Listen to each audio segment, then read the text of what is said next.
కొత్త వెహికల్స్ పై road safety cess విధిస్తామన్నారు మంత్రి Ponnam Prabhakar. Goods బండ్లకు లైఫ్ ట్యాక్స్ 7.5% ఖరారు చేశామన్నారు.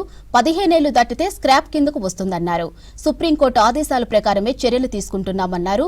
రోడ్డు భద్రత కోసమే ఈ సెస్ విధిస్తున్నామని చెప్పారు పొన్నం ప్రభాకర్.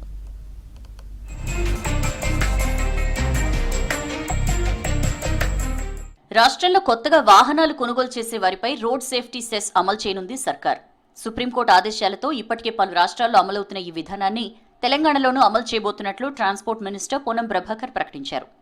అసెంబ్లీలో తెలంగాణ మోటార్ వాహనాల పన్ను సవరణ చట్టంపై చర్చ జరిగింది. భద్రత కోసం ప్రత్యేక నిధిని ఏర్పాటు చేసేందుకే ఈ సెస్ విధిస్తున్నామని, ఇది కేవలం కొత్తగా రిజిస్ట్రేషన్ అయ్యే వాహనాలకి మాత్రమే వర్తిస్తుందని స్పష్టం చేశారు. మేము ఈ యొక్క రోడ్ సేఫ్టీ ఫండ్స్ ద్వారా కెమెరాస్ కానీ, స్పీడ్ లిమిట్స్ కానీ, ఇతరత్ర అనేక అంశాలను తీసుకునే ప్రయత్నం చేస్తామని మాట మనం చేస్తూ, దయచేసి అటువంటి ఇవి ఓన్లీ క్వార్టర్ ట్యాక్స్ వసూలు చేసే దాని కొరకు ఇబ్బంది వస్తున్నటువంటి దాన్ని దృష్టిలో పెట్టుకొని తెచ్చిందే. అదేవిధంగా రోడ్ సేఫ్టీని కొంత సుప్రీంకోర్టు ఆదేశాలు మరి చేస్తున్నటువంటి అంశాన్ని కొత్తగా కొనుగోలు చేసే 2 వీలర్స్ కి 2,000, లైట్ మోటార్ వెహికల్స్ కార్లకు 5,000, హెవీ వెహికల్స్ కు 10,000 చొప్పున రోడ్ సేఫ్టీ సెస్ వసూలు చేయనున్నారు. ఆటోలు, ట్రాక్టర్ ట్రాలీలకు ఈ సెస్ నుంచి మినహాయింపు ఇచ్చినట్లు మంత్రి తెలిపారు. ఇప్పటివరకు 4 వీలర్, తేలికపాటి గూడ్స్ వాహనాలకు క్వార్టర్లీ పన్ను విధానం ఉండేది. నిపుణులతో చర్చించిన తర్వాత దీన్ని మార్చామని మంత్రి తెలిపారు. ఇకపై కొత్తగా రిజిస్టర్ అయ్యే గూడ్స్ వాహనాలపై ఒకేసారి లైఫ్ ట్యాక్స్ విధిస్తామని, దీన్ని 7.5% నిర్ణయించామని చెప్పారు. రాష్ట్రంలో 1,80,00,000 వాహనాలుంటే కేవలం 1000 మందే రవాణా శాఖ అధికారులున్నారన్నారు పొన్నం. ట్రాన్స్పోర్ట్ కు సంబంధించినటువంటి నిపుణులతో చర్చ చేసి ఈ వాహనాలకు సంబంధించి ఒక కొత్త వ్యవస్థను తీసుకురావాలని, ఇప్పటికే ఆటోస్ కానీ ఇతరత్ర passenger vehicles auto complete 0 tax exemption ఉంది. దాన్ని ఎక్కడ కూడా మేము టచ్ చేస్తలేము. ఎక్కడైతే గూడ్స్కు సంబంధించినటువంటి కొన్ని వాటికి ట్యాక్స్ క్వార్టర్లీ ట్యాక్స్ ఉందో స్పెసిఫికల్లీ ఆల్రెడీ క్యాన్సల్ వాటికి సంబంధించి ఎక్కడ కూడా ఈ చట్టంలో ఇంప్లిమెంటేషన్ వాటికి టచ్ చేయము.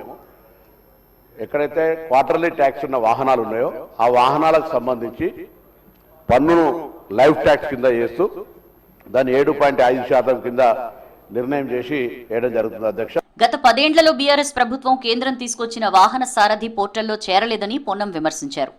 దేశంలో అన్ని రాష్ట్రాలు చేరినా తెలంగాణ దూరంగా ఉందన్నారు. తాము అధికారంలోకి రాగానే అందులో చేరామని చెప్పారు. ఢిల్లీ తరహాలో రాష్ట్రంలోనూ ఆటోమేటిక్ డ్రైవింగ్ టెస్టింగ్ స్టేషన్స్ ఏర్పాటు చేయబోతున్నట్లు మంత్రి ప్రకటించారు. కాలుష్యాన్ని తగ్గించేందుకు పాత వాహనాల విషయంలో కఠినంగా ఉంటామన్నారు పొన్నం. 15 ఏళ్లు దాటిన వాహనాలు స్క్రాప్ పాలసీ కిందకు వస్తాయన్నారు. హైదరాబాద్లో ఎయిర్ క్వాలిటీ 300 దాటిందని, అందుకే 1000 కోట్ల ఆదాయం పోయినా సరే ఈవీ పాలసీని తీసుకొచ్చామని గుర్తు చేశారు.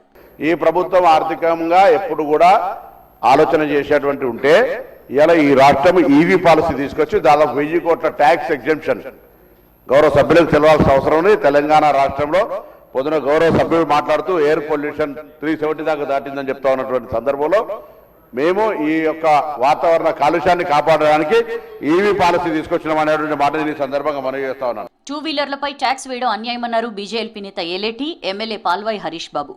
ఇప్పటికే ట్యాక్సులు, ఆర్టీసీ ఛార్జీలు పెంచారని, ఇప్పుడు మళ్లీ ప్రజలపై భారం వేయడం సరికాదన్నారు. రోడ్ సేఫ్టీ ట్యాక్స్ ఎంత వసూలవుతోంది, ఎంత ఖర్చు చేశారనే వివరాలను బయట పెట్టాలని డిమాండ్ చేశారు. పెంచిన మొత్తాన్ని విత్డ్రా చేసుకోవాలని డిమాండ్ చేశారు. మీరు దాదాపుగా 6.5% కాస్ట్ ఆఫ్ ద వెహికల్ మీద ట్యాక్స్ అంటూ ఉన్నారు. అదే మాదిరిగా మోర్ దెన్ 3 ఇయర్స్ ఉన్న వాటికి 5%, మోర్ దెన్ 6 ఇయర్స్ ఉన్న వారికి 4% అంటూ ఉన్నారు. అధ్యక్ష, ఇది చాలా అన్యాయం. ఇది ఎందుకంటే ట్రాన్స్పోర్ట్ వెహికల్ చాలామంది దాని మీద జీవనోపాధి చేసుకొని మరి వాళ్ళు వాహనాలు నడుపుకుంటూ ఉంటారు. అలాంటి జీవనోపాధి ఉన్నటువంటి వారికి ఈ అమౌంట్ చాలా పెద్ద అమౌంట్ అవుతుంది. మళ్ళీ అల్టిమేట్గా వాళ్ళంతా కూడా ఈ అమౌంట్ని ఆ ట్రాన్స్పోర్ట్ చేసేటువంటి గూడ్స్ మీద వాళ్ళు ట్రాన్స్ఫర్ చేస్తారు. తద్వారా నిత్యావసర వస్తువులు కూడా పెరిగే అవకాశం ఉంటుంది. ప్రతి వాహనాన్ని చెక్ చేయడం వీలు కాదన్నారు మంత్రి పొన్నం. ప్రతి ఒక్కరూ ట్రాఫిక్ రూల్స్ పాటించాలన్నారు. ఈ నెల 1 నుంచి 31 వరకు జాతీయ రోడ్డు భద్రతా మాసోత్సవాలు నిర్వహిస్తున్నామన్నారు. విద్యార్థులు, తల్లిదండ్రులతో రోడ్ సేఫ్టీ అఫిడవిట్లు రాయిస్తామని చెప్పారు మంత్రి పొన్నం.